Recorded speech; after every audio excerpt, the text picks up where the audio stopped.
you take the moon, and you take the moon, and you take the moon, and you take the moon.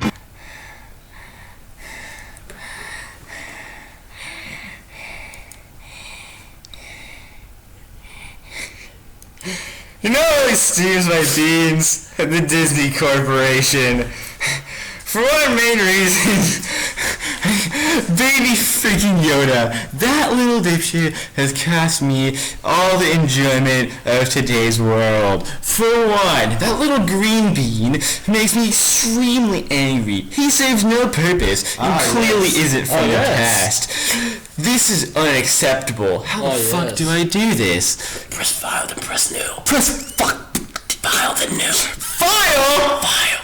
File. Press new. Press new. Okay. Press don't save. There you go. Press clean. Back to what I was saying. Baby freaking Yoda. This little crumb bumpster doesn't know anything about how to be a Yoda. He doesn't even do shit. He's powerful for no reason. Literally does nothing. And then it's like,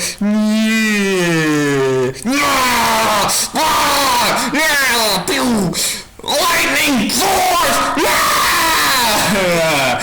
As you can... yes. Yes. Freaking baby hecking Yoda goes around. Goes around. Oh no! No!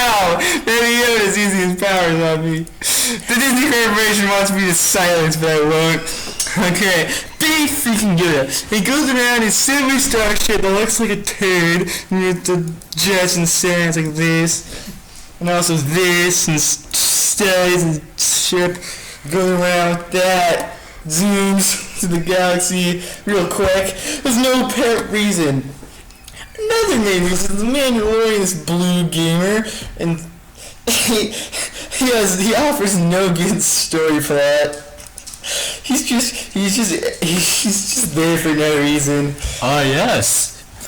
Like, honestly, guys, if you're gonna make a Star Wars movie, at least give the character some depth and have his personality just not be mysterious. That's like having a person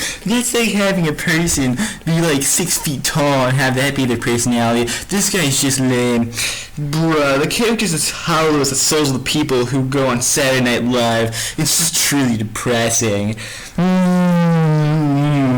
Clearly not gonna go anywhere. This little crumb bum follows the same story plot as every other show. As you can see, this great drawing is Baby Yoda doing his baby things for no good reason. Look, he's pressing the buttons like in that one first episode.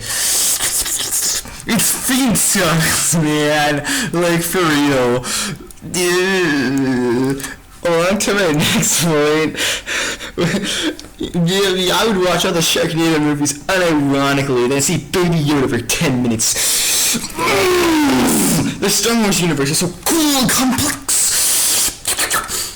This is the universe that I want to show you guys. Observe. So the Star Wars Milky Way has like a thing right here, and it goes like, that. Yes. That it's kind of like a halfway pancake, and this is the Mandalorian part of it, which is basically all of it. And they fucking died, and they died. So because of a war, and that was a really cool looking war. They even made a video game about it. But you know what? They should have made a movie on the Mandalorian War. But no, they didn't. They made a crumb dumpster fire about some Chad, about some hippie going around his hippie motorcycle to all different galaxies, helping out this little crumb bum doesn't even deserve it just because he's green and has powers. He's small. This little bumper doesn't need to exist, but he does. And also, the Disney Corporation is so freaking stupid. They didn't think that making a cute little object wouldn't get a bunch of boomers to watch their videos just so they can get money. But no, they didn't make any Baby Yoda toys. They would have been rolling around in money. But they're dumb, so they didn't. So it makes me mad that they're just stupid unironically. Baby freaking Yoda. This is what Baby Toy Yoda would look like if they made some. Oh, yes. As you can see, right here, it's Baby Yoda. And that's the Baby Yoda ship. Alright. Sorry guys, I'm sick really. Along with everybody. Intelligent Star Wars fans like I were hoping for the Mandalorian War. But no, we got an empty plot With a script I can predict what will happen in 20 minutes in advance. Truly, the most formulaic TV show I've ever seen. It's depressing. Alright, this has been Andrew Moses Jaqueese, and I am Jaqueese. Oh yes. I'm done. He's done. He's finished. Alright, what do you Oh think? my god, why is the monster city so high? It's horrible.